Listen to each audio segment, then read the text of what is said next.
There's a moment in Ballad of Songbirds and Snakes, like the big moment where Lucy Gray is about to win the Hunger Games and the snakes are coming for her and they're like killing everyone else.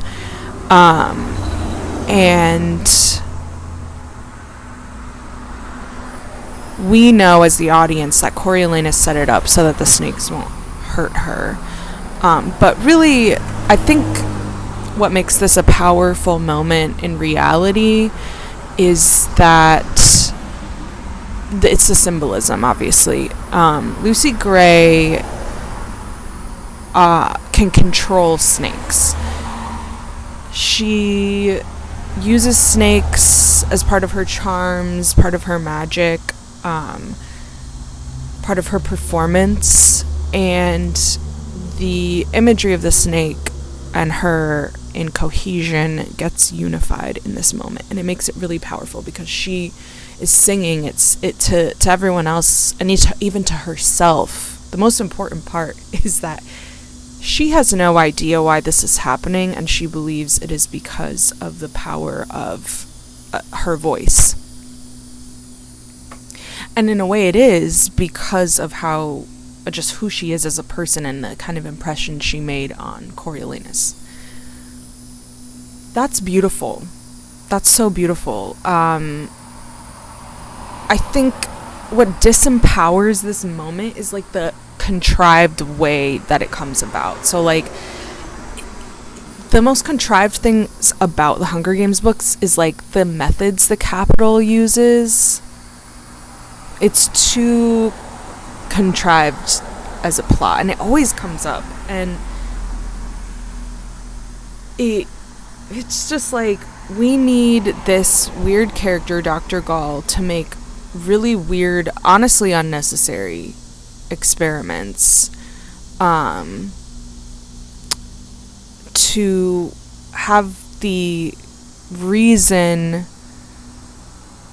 for getting like the sweat to the snakes so that the snakes don't bite, and then the snakes are gonna be used in some way for we don't even know at what way at this point in the arena, and then it's like releasing a bunch of, it's just like a lot of steps to get to the imagery, which starts to make it feel contrived.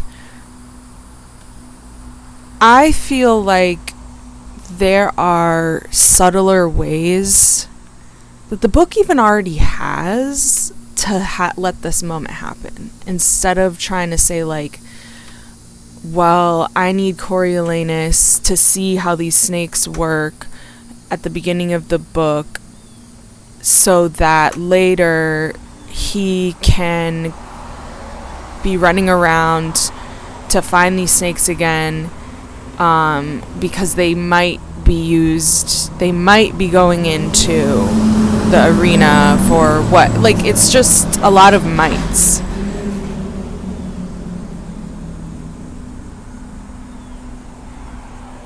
I think that where the book did a good job with Lucy Gray and the imagery of the snakes is that she already knows how to work with snakes. And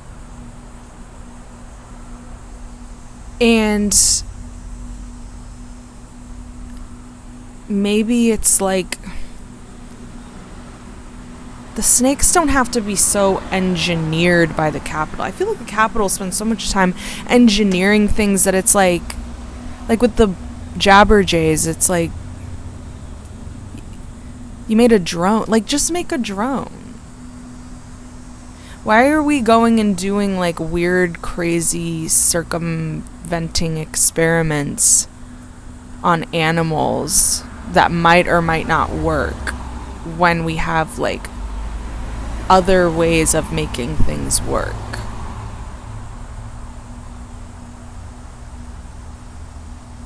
You could say like that's the entertainment value of the books, but I've just been reading a lot of Ursula K. Le Guin lately, and it's like you can write young adult novels that make sense to adults. It is possible. Here's what I think should have happened. We see Lucy Gray works with snakes. She kind of has this like snake charmer vibe, right? Like she's a performer. She knows how to be in tune with them.